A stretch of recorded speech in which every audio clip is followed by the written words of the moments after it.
Seguro habrán oído esta tontería varias veces. Voy a repetirla, me repugna, pero hay que repetirla.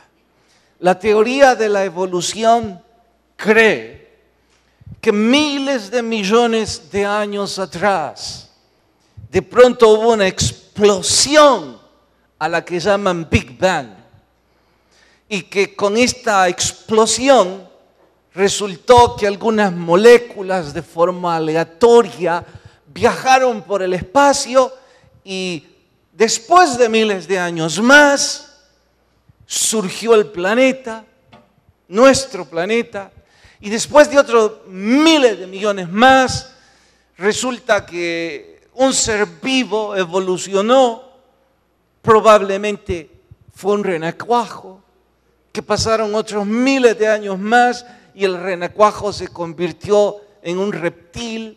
Miles de años más el reptil se convirtió en gorila y finalmente resultó mi papá. Hay que tener mucha creatividad para sugerir eso.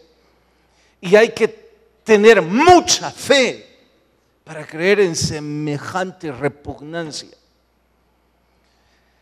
Lo que la Biblia dice es que hay un Dios todopoderoso que nos hizo a imagen y semejanza suya.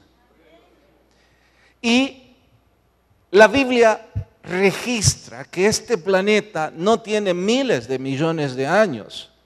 La Biblia registra que no tiene más de 6.000 años. Poco más, poco menos. Si alguna vez usted quiso saber cuánto tiene de vida este planeta, no más de 6.000. Poco más, poco menos, recalco, pero no más que eso. Y no voy a profundizar esta vez en comentarle dónde aparece lo que la evolución llama la época jurásica, porque no es asunto de nuestro tema, de nuestro sermón de hoy. Pero está todo en la Biblia. Basta con estudiarlo un poco, rasgarlo debajo de la letra. Lo que sí es parte de nuestro tema, explicarles que los historiadores bíblicos, los escatólogos, ¿qué es un escatólogo? Un hombre que estudia profecía, lo que aún no ha sucedido. Eso es escatología. Pues bien, ellos han dividido la historia de la humanidad en esos 6.000 años y la han partido de la siguiente forma, recreando que es una línea de una sola dimensión. Diremos que desde mi izquierda hasta mi derecha, ambas paredes es el principio y el final del planeta. Y en el principio y el final, en este rango, hay 6.000 años. Y todos están registrados en la Biblia, absolutamente sí. Y si usted está a punto de preguntarme, oiga, pero si no ha terminado el planeta, ¿por qué dice que ya está registrado? Es que en profecía el fin del planeta ya está registrado. Pero hoy por hoy, esos 6.000 años lo dividen en un marco de referencia teórico que llaman marco dispensacional. Ellos, para facilitar el estudio, dicen que en esta línea hay 7 períodos a los cuales les llaman dispensaciones. Y nosotros vamos a ocupar dicho marco teórico y entenderemos 1, 2, 3, hasta llegar a la 7ª dispensación, entenderemos cada dispensación como un periodo de tiempo en esta línea, en el cual Dios trata con el hombre de una forma específica, excluyente además de las otras 6. Dicho de otra forma, la manera en la que Dios trata con la primera dispensación, la manera en la que Dios trata con el hombre en la primera dispensación no es igual a la manera como Dios trata con el hombre en la última o en la 5ª dispensación. Cada una tiene sus propias particularidades. sus propios pactos, sus propias promesas, sus propias condiciones, diría también sus propios personajes no coprotagónicos, porque el único protagonista de la Biblia es nuestro Señor Jesucristo, pero sí algunos personajes que resaltan.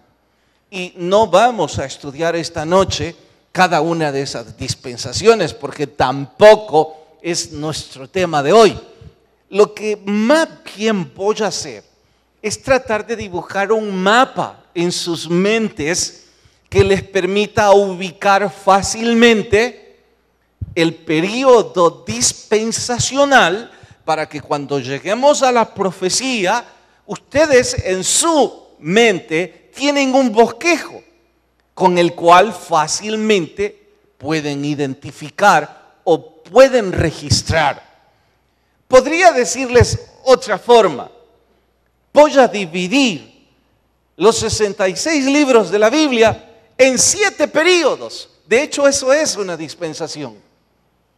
Y cada uno de estos períodos tienen libros de la Biblia específicos. Recalco, los más estudiosos de ustedes que quisieran conocer dicha división, no voy a profundizar en ello. Pero basta con que busquen el panorama de la Biblia en internet y pueden hacerlo como un estudio autodidacta. Para nosotros es indispensable porque estamos a punto de entrar a la última dispensación. Es profecía, no ha sucedido.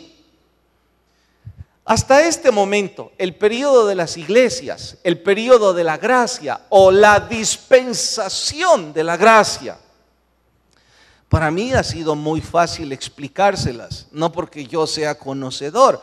Basta con leer un poquito la historia, basta con recibir ayuda de otro instructor y uno va recibiendo la guía.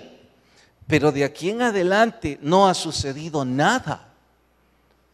El capítulo que estudiamos el domingo, que diría yo es como una entrada gloriosa a la profecía, está dándonos la trompeta de salida o de entrada, si así lo quiere, al aspecto profético. Dicho sea de paso, los que no lo escucharon deben escucharlo. Búsquenlo en la web. Eso es, al igual que este marco de referencia que hoy vamos a establecer, el del domingo es indispensable. Pero ¿saben qué? La verdad es que cuando estudiamos Apocalipsis, todos los capítulos son indispensables. Les sugeriría no perderse ninguno, pero si por sus particularidades de tiempo pierden alguno, síganlo en la web. Bueno, voy a presentarles en una serie de diapositivas el bosquejo rápidamente del periodo dispensacional, para luego entrar a nuestro tema de hoy, que son los 4 jinetes del Apocalipsis. Vayan en su Biblia, Apocalipsis 6, no se pongan de pie. Apocalipsis 6, apenas voy a leer un verso. ¿Listas sus Biblias? Apocalipsis 6, dice verso 1. Vi cuando el Cordero abrió uno de los sellos y oí a uno de los 4 seres vivientes decir con voz de trueno: ven y mira. Y he aquí un caballo blanco. Hasta ahí leemos y oramos. Señor, te suplico, la gracia de tu Espíritu nos abrace esta noche y crezcamos todos en el estudio de tu palabra. En Cristo Jesús. Amén. Bueno, vamos entonces con el periodo dispensacional. Esto es lo que llamaríamos el comienzo de la historia o el libro del Génesis, o la primera dispensación, llamada por los historiadores, antes de salir de mi oficina esto servía, llamada por los historiadores la dispensación de la inocencia, la dispensación edénica o adánica, en honor al huerto del Edén o en honor a Adán y Eva. Estos nombres son como referentes de la dispensación, Pero lo importante es que es la época de la inocencia. Inocencia, una palabra compuesta, sencia, conocimiento, sin conocimiento, sin pecado. Esta es la primera dispensación. Dios trató con Adán de una forma distinta a como trató después del pecado, después de la caída. Y ya dije que hay una maldición, que hay una promesa y que hay una serie de detalles, pero que no vamos a ir a ellos. La segunda dispensación arranca con la época de la conciencia, también llamada la época antediluviana. La conciencia, a diferencia de la primera, es que esta tiene conciencia. Esta ya es con conocimiento del pecado. Los referentes son Caín y Abel, y desde luego esta conciencia termina con el arca de Noé. Seguro les llamó la atención esta línea roja. ¿Qué es? Es el linaje mesiánico. Es la línea, el árbol genealógico del Mesías príncipe, de nuestro Señor Jesucristo. Atentos y sorpréndanse los que no oyeron esto nunca antes. Jesús aparece en el libro del Génesis, desde el libro del Génesis. Aparece en Génesis 3:15. Y el linaje de nuestro Señor Jesucristo está desde entonces. Y lo que esta línea va marcando es la genealogía del Señor Jesús. Tercera dispensación es la llamada postdiluviana. Esto sucede después del diluvio. Aquí aparecen los 3 hijos de Noé, Sem, Cam, Jafet. Si estuviéramos estudiando el periodo dispensacional, que es muy interesante, pero no es parte de Apocalipsis, también les mencionaría cómo los 3 hijos de Noé poblaron el mundo conocido en ese entonces y cómo los descendientes de Cam llegan hasta el cono de África, cómo los de Jafet están poblando el centro de Europa, parte de Asia, y cómo los descendientes de Sem van a poblar Asia Menor. Los descendientes de Sem, que es donde está la línea roja, son precisamente los judíos, la nación hebrea. Si usted alguna vez oyó el movimiento antisemita, se refiere a antijudíos. Todo el pensamiento diabólico de borrar de la faz del planeta a los judíos. Dicho sentimiento está desde el gobierno humano, también llamada la tercera dispensación, y se le llama gobierno humano porque el hombre rechaza el gobierno de Dios, construyen una torre y deciden que ellos son su propio gobierno. Pues bien, desde ese entonces empieza el movimiento antisemítico.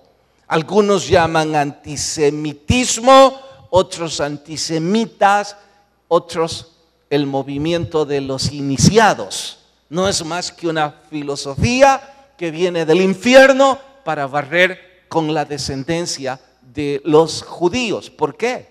Porque el Salvador del mundo saldría de este linaje. Sigue. La cuarta dispensación, también llamada patriarcal. Creo que la mayor parte de ustedes son como un poco más familiarizados con esto, en honor a que conocen un poco más sobre Abraham, el hijo, y sobre el hijo de Isaac. Cuando me refiero a Abraham, debe venir rápido a vuestras mentes el padre de la fe, aquel hombre que estuvo dispuesto a sacrificar a su propio hijo. Y esto es una figura retórica de lo que el Dios Padre haría con el Dios Hijo. Y creo que la mayor parte de ustedes también conocen la historia de amor entre Isaac y Rebeca. Diría también yo, una de las más hermosas, no telenovelas, novelas, una de las más hermosas historias de amor están precisamente entre Isaac y Rebeca. De ese romance surge el padre de la nación hebrea. Israel, Jacob. Estoy en el tercer círculo. Y de ahí surge los 12 hijos de Jacob, que es la formación de la nación hebrea. Estos 12, si estuviéramos hablando de organización política, estos 12 son la organización de Israel como nación hebrea. Ahora, notaron también que la línea roja va hacia Judá. Significa que el linaje de Jesús surge de uno de los hijos de Jacob. Imagino que recordarán cuántas veces el domingo dije el cachorro de león de la tribu de Judá, y después mencioné el león de la tribu de Judá. Imagino que tomaron en consideración que Jesús aparece representado como un león erguido. Eso significa parado en dos patas. Eso es el símbolo del escudo de guerra de la nación hebrea, diciendo que su linaje viene de un león y que ese león viene de la tribu de Judá y que de la tribu de Judá vendría el Salvador del mundo. Esta dispensación llega hasta la esclavitud egipcia. Seguimos. En la quinta, también conocida como la legal o la dispensación de la ley, en honor a Moisés, el Pentateuco, las tablas de la ley, Moisés en el monte recibiendo directamente de parte de Dios los 10 mandamientos, y las curvas que ustedes ven en color rojo es representando todos esos años que Israel vagó por su necedad en el desierto. Llega esta dispensación hasta la monarquía, representada por los 3 mejores y más grandes reyes de toda la historia. Saúl, que fue el primero, no grande en espiritualidad, pero fue el primero. David, el mejor de todos, el que unificó el reino, el que tenía un corazón para Dios. Y su hijo, el que partió el reino. Triste, pero cierto. Los 3 reinaron 40 años y los 3 terminan con la dispensación de la ley para dar paso a la sexta dispensación. Córrala. Esta es parte de la quinta, habla sobre la partición del reino, la línea roja va hacia la tribu de Judá y llegan cautivos a Babilonia por su pecado. Vamos hasta la sexta. Esto es también parte de la quinta. Aquí están los 3 profetas post cautiverio, cuando Israel ya está saliendo de la esclavitud del pueblo babilónico. Este ya es el momento en donde el mundo conocido está siendo gobernado por los medo-persas, ya no por los babilonios. Siga. Aquí, regresala, perdón. Es importante resaltar que la quinta dispensación termina con el Antiguo Testamento. ¿Qué he hecho? Les he presentado en estas láminas todo el Antiguo Testamento.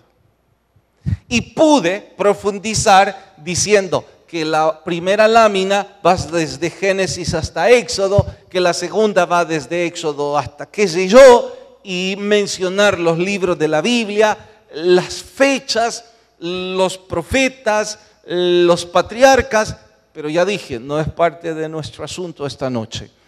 Vayamos a la sexta dispensación, novotestamentaria. La quinta dispensación, que todavía arranca con la parte legal, es la vida, pasión, muerte de nuestro Señor Jesucristo. Aquí termina esta dispensación. ¿Dónde termina? O en la crucifixión, o en la resurrección, o en la ascensión, o en cualesquiera de las 3. Y no es importante. Lo importante es la línea mesiánica llega hasta la resurrección o la crucifixión, dando lugar a la sexta. Siga. Aquí es donde vamos a detenernos. La sexta dispensación llamada eclesiástica.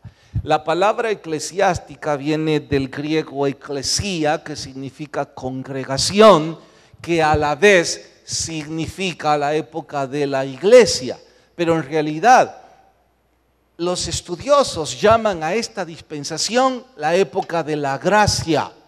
Y aquí es donde nosotros vivimos. Aquí estamos nosotros. El libro de Apocalipsis comienza precisamente en este periodo, en donde está el periodo apostólico. ¿Cuál de las iglesias corresponde al periodo apostólico? ¿Quién quiere decirme? Éfeso. Les dije, dejaste tu primer amor. Y les dije que eso fue el fin del periodo de los apóstoles, allá por los años 90 después de Cristo. Luego, Constantino une la iglesia con el Estado. ¿Qué iglesia representa eso? ¿Cuál? Esmirna, no. Pérgamo, una palabra compuesta, pérgamos, un matrimonio mixto, un matrimonio sucio. Eso significa Constantino, emperador de Roma, une la iglesia con el Estado. ¿Qué significa la época de la Edad Media en cuanto a las 7 iglesias del Apocalipsis? La peor de ellas, quizá, la época de los zombies. La iglesia que aparentaba estar viva, pero en realidad estaban muertos. La época de la Edad Media. Luego, el justo por la fe vivirá. Aquí dice la Reforma. ¿Qué iglesia representa? Filadelfia. Y finalmente, la iglesia del período del evangelismo mundial. ¿Cuál es esa? En la que nosotros vivimos. La Odisea, la peor de todas. Un tiempo plagado de iglesias en el planeta, pero quién sabe si conocen a Jesús o no. Pues bien, eso es lo que hemos estado estudiando. El libro de Apocalipsis refleja la época de la gracia, pero bendito Dios, aún estamos en la época de la gracia. Estamos en la época del evangelismo mundial. ¿Me he dado a entender hasta aquí? ¿Amén o no amén? ¿Alguna pregunta? Espérenme, voy a verles y ahora tengo que darle espalda. ¿Alguna pregunta hasta aquí?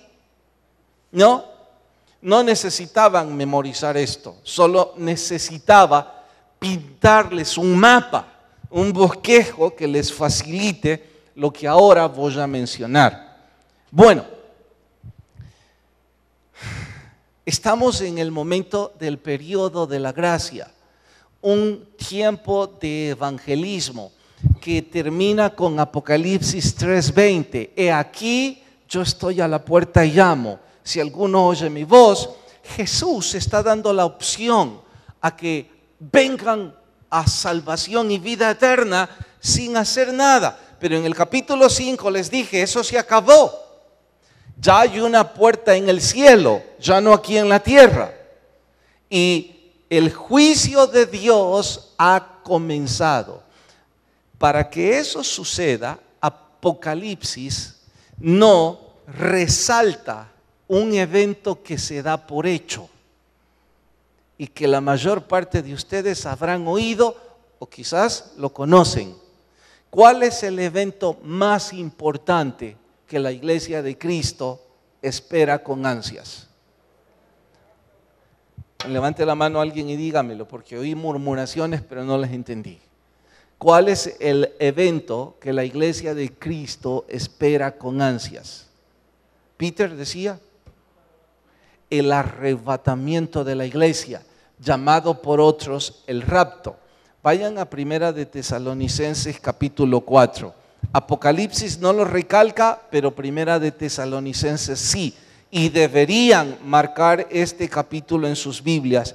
El cristiano que no sabe sobre el arrebatamiento tiene muy mal pastor o no es cristiano.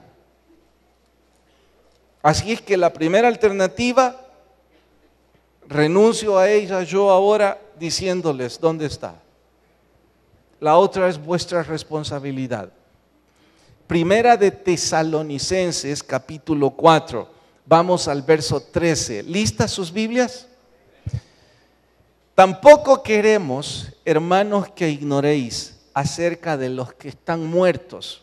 También pueden usar muertos para dormir. Para que no os entristezcáis como los que no tienen esperanza. La mayor parte de pastores usamos esto para los velorios, pero no es una época de tristeza, es una época de gloria. Verso 14, porque si creemos que Jesús murió y resucitó, así también traerá Dios con Jesús a los que murieron en él. Por lo cual os decimos esto en palabra del Señor, que nosotros que vivimos, que habremos quedado hasta la venida del Señor, no precederemos a los que murieron, porque el Señor mismo, atentos, el Señor mismo con voz de mando, con voz de arcángel, con trompeta de Dios, descenderá del cielo y los muertos en Cristo resucitarán primero. Luego nosotros, los que hayamos quedado vivos, los que hayamos quedado, seremos arrebatados juntamente con ellos en las nubes para recibir al Señor juntamente, y así estaremos para siempre con el Señor. La gráfica es bastante explícita. Ponela de nuevo, por favor. ¿Notan este evento después del periodo de evangelismo mundial? Creyentes renacidos, aquí hay unas tumbas haciendo eco, los muertos en Cristo resucitarán primero, luego los que hayamos quedado vivos. Llamado para otros el rapto, el arrebatamiento. Los que están siguiéndome en esta lámina, hablo de este evento. Aquí empieza el capítulo 6. ¿Qué es lo que hace falta? Que las 7 iglesias que aparecen en los primeros 3 capítulos desaparezcan del planeta. Porque la iglesia le corresponde a Cristo. Es de Cristo, así se llama, la iglesia de Cristo. Y le dijo a los discípulos, ¿por qué siguen viendo? De la misma forma que lo han visto ir, volverá y les llamará y les llevará consigo. Aquí dice que los muertos, nuestros seres queridos que murieron con su fe en Jesús, resucitarán primero y luego nosotros los que hayamos quedado vivos. Bueno, cambia la imagen. Atentos, los que estuvieron el domingo, o sea, que quiten las láminas. Regresen al trono, regresen al palacio y al salón principal del que está sentado en el trono. El estudio del domingo. ¿Recuerdan lo que representaban los ancianos? ¿Recuerdan o no recuerdan? ¿Qué es lo que hace falta en ese escenario? Hoy por hoy, ¿qué hace falta? A ver, hermano Godo. ¿Quiénes? ¿Cuáles salvos?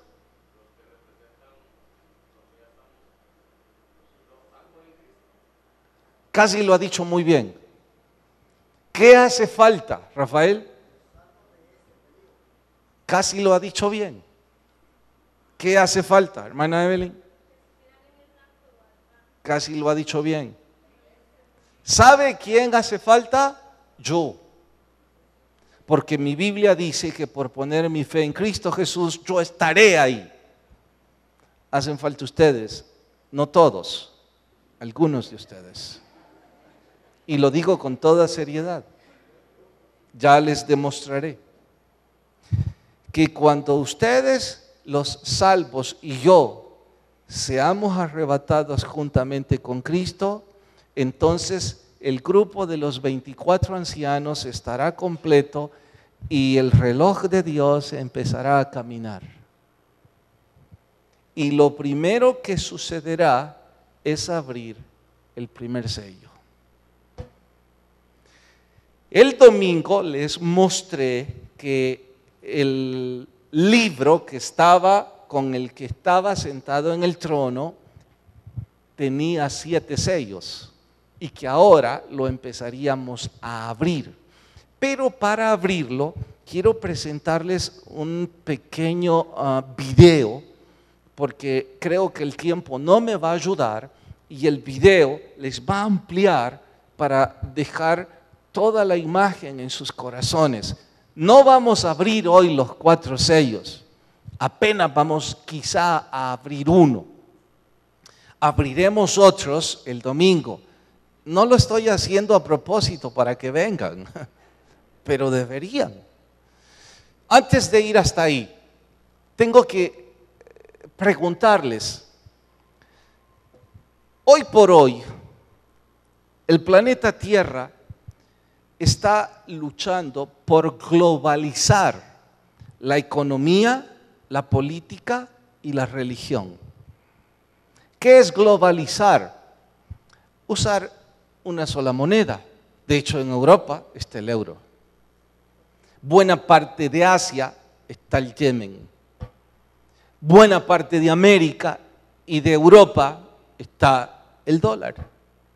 En África ni idea porque parece que ni dinero usan. La idea es de pronto globalizar el planeta y que exista una economía mundial. También debe, para equilibrar las cosas, una política mundial. Por eso los tratados de libre comercio. Por eso la Unión Centroamericana. Por eso los tratados del norte. Por eso la Confederación del Cono Sur. Por eso el Mercado Común Europeo. Por eso las 10 naciones del Comité de Seguridad en el mundo. Por eso las naciones industrializadas están tratando de globalizar. Y también la religión quieren hacer una sola.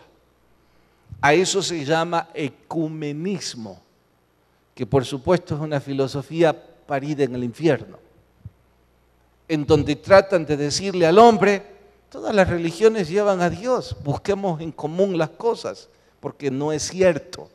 Lo único que lleva a Dios es Cristo Jesús, no las religiones. Pero en fin, eso sucede abiertamente en el año 2015 en este planeta. Ahorita estamos enfrentando una especie de caos mundial, guerras por todos lados, terremotos. Jesús lo profetizó en Mateo 24, dijo es principio de dolores. Estad atentos, porque esto significa que el arrebatamiento está a punto de suceder. Y cuando el arrebatamiento suceda, 2 estarán en el campo, 1 será tomado, el otro será dejado. 2 estarán durmiendo, 1 será tomado, otro será dejado. Estoy diciendo que cuando el arrebatamiento suceda, algunos de ustedes no van a ir con Cristo. Pastor, ¿por qué dice eso? Jamás quisieron confesar a Jesús como su Dios. Y Jesús dice que si ustedes lo niegan delante de los hombres, Él los negará delante de su Padre. Sucederá algo como lo que están a punto de ver. Corre la del cordero inmolado, porfa. No llores.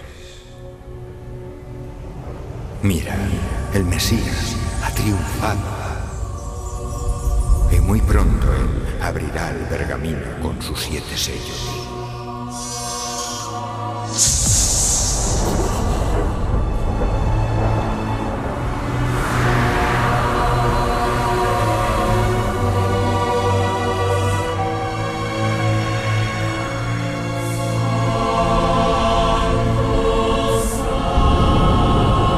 Ese era Juan, desde luego.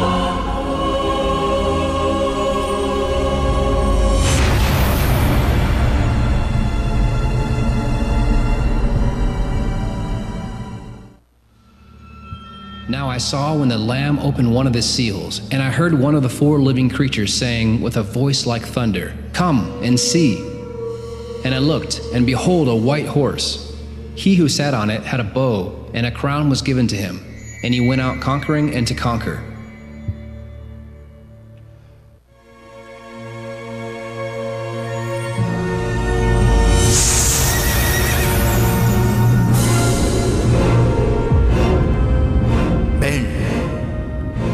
elimina la paz de la tierra. ¿Quién era ese? Era la guerra. Él es quien hace que los pueblos se maten unos a otros. ¿Cómo puede tener ese poder? Para que ellos sepan a dónde llevan los senderos del odio.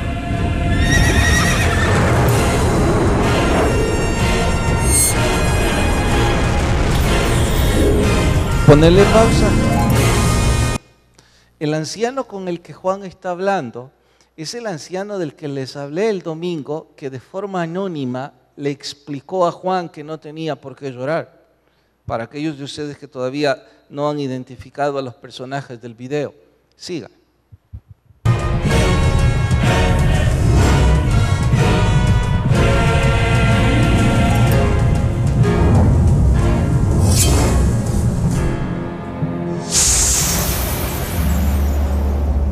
Ven, una hogaza de pan, como salario de un obrero. Para extender la miseria y el hambre por el mundo. Y la injusticia, los frutos del egoísmo.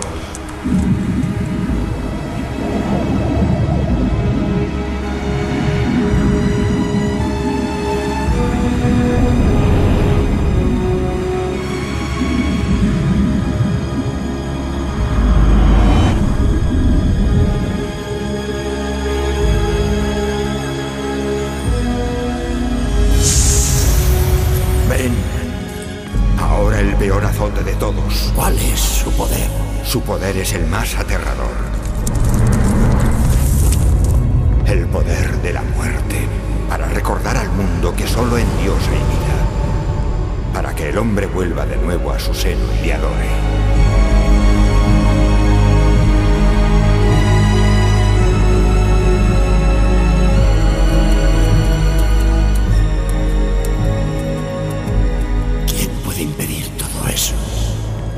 Solo el amor por Él, que dio su vida por nosotros. La muerte no tendrá la última palabra. El domingo voy a explicarles la apertura de los 4 sellos. Por hoy voy a explicarles uno nomás y de forma rápida. Sucedió el arrebatamiento. Muchos millones desaparecieron sobre la faz del planeta. Los medios amarillistas dirán que lo que Hollywood tanto ha estado anunciando finalmente sucedió. ¿De qué hablo? Que no estamos solos en el universo.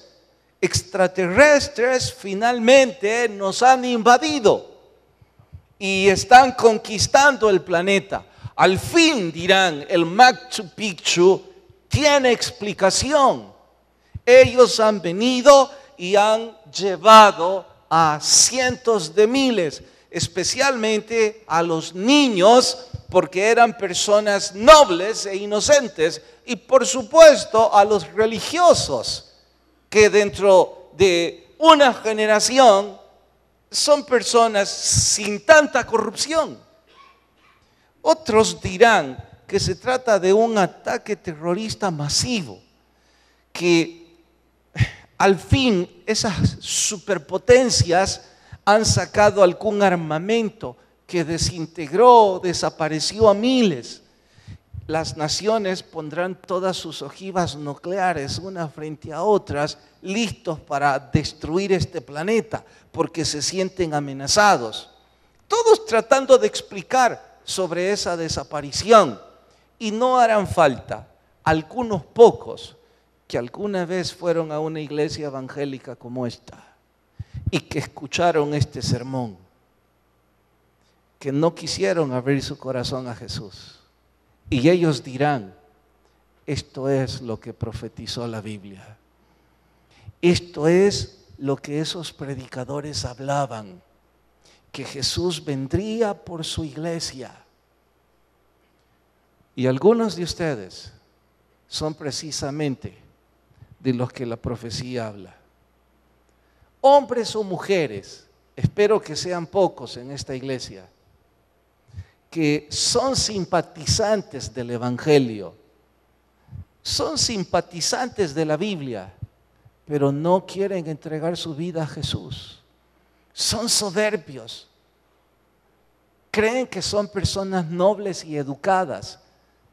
Creen que no necesitan confesar a Jesús como su Dios. Y Jesús los negará delante de su Padre. Este mensaje quedó escrito para que predicadores inútiles como yo le gritemos a usted: estamos en la época de la gracia. Abra su corazón a Jesús ahora, que Él todavía está a la puerta llamando a su corazón. Cuando este primer sello se rompa, ya no tendrá oportunidad. Si usted murió antes sin Cristo, irá al infierno por la eternidad. Y si llega vivo a este momento, creo que también estará en el infierno por la eternidad. A no ser una posibilidad remota que luego les explico en el capítulo 8 o 10. Creo que la necedad más grande del hombre es la necedad de Pilatos. Creyó que Jesús era Dios. Su esposa le dijo que era justo. Su esposa soñó con ese hijo de Dios. Él lo consideraba justo, pero no quiso confesarlo delante de los hombres. Quizás igual que algunos de ustedes. En ese momento de incertidumbre y de caos mundial, ¿qué es lo que el mundo más necesita? Un hombre con carisma, un hombre con poder económico, un hombre que una a la religión, un hombre que una a los judíos con los árabes. ¿Por qué digo una judíos con árabes? Porque la guerra madre de todas las guerras surge en Tierra Santa. El primer sello, el jinete del caballo blanco, es el anticristo. Dice que viene con corona, gobernando. Dice que el mundo, los gobiernos, se rendirán ante su carisma. Que trae un arco sin flechas, es decir, dominará el poder militar, pero los desarmará. Provocará la paz aparente. Por eso viene en un caballo blanco, tratando de hacerse pasar por el Mesías príncipe, como un hombre de paz, un hombre con carisma. Conseguirá la paz momentánea entre Israel y los árabes. Usted dirá, eso no es posible.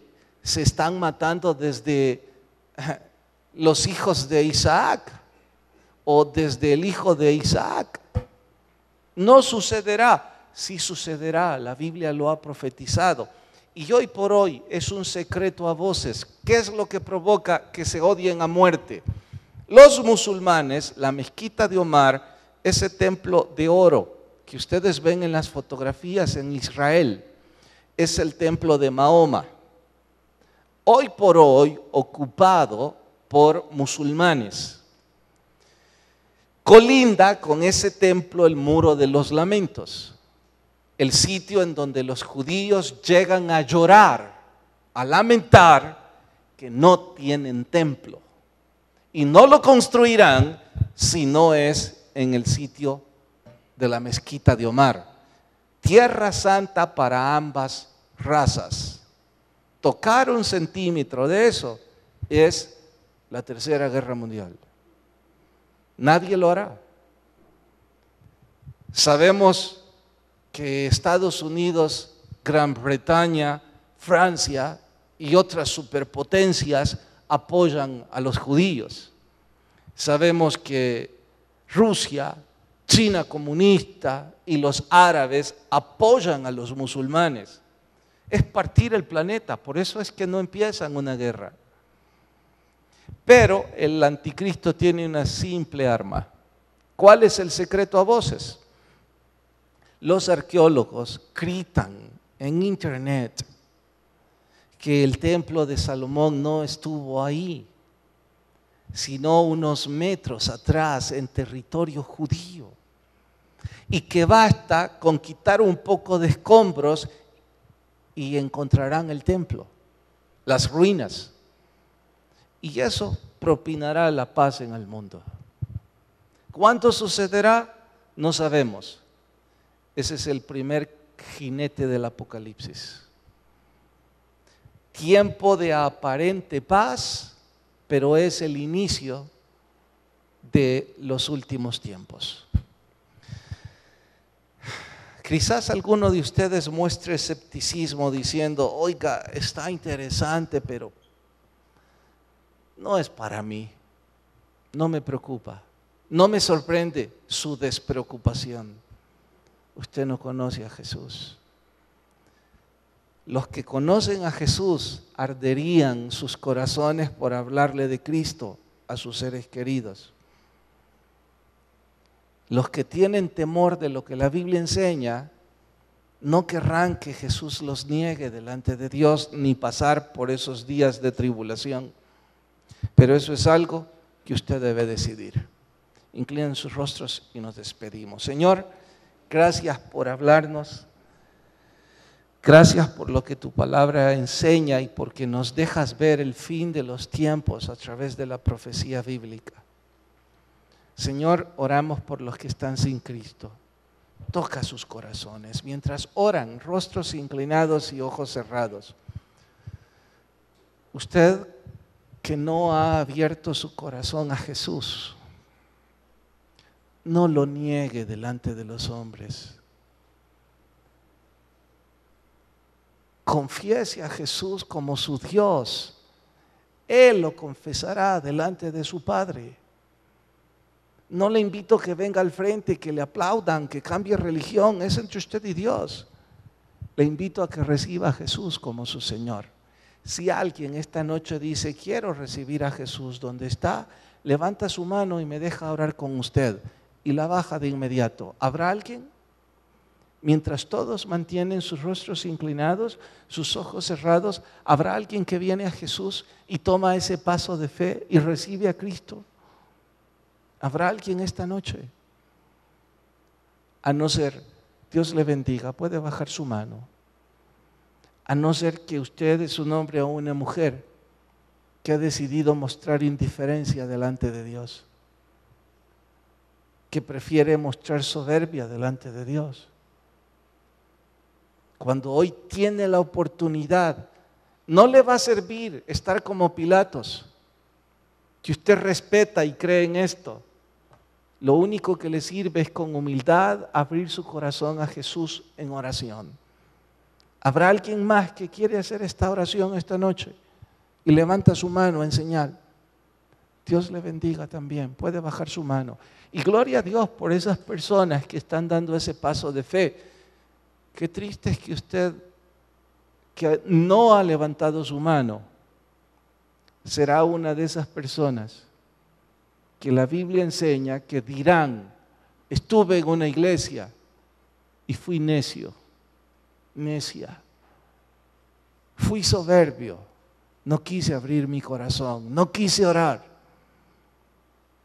¿Habrá alguien que con humildad abre su corazón a Jesús ahora?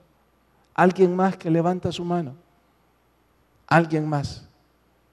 Señor, gracias por tu palabra. Despídenos en tu paz, no de tu presencia, en Cristo Jesús.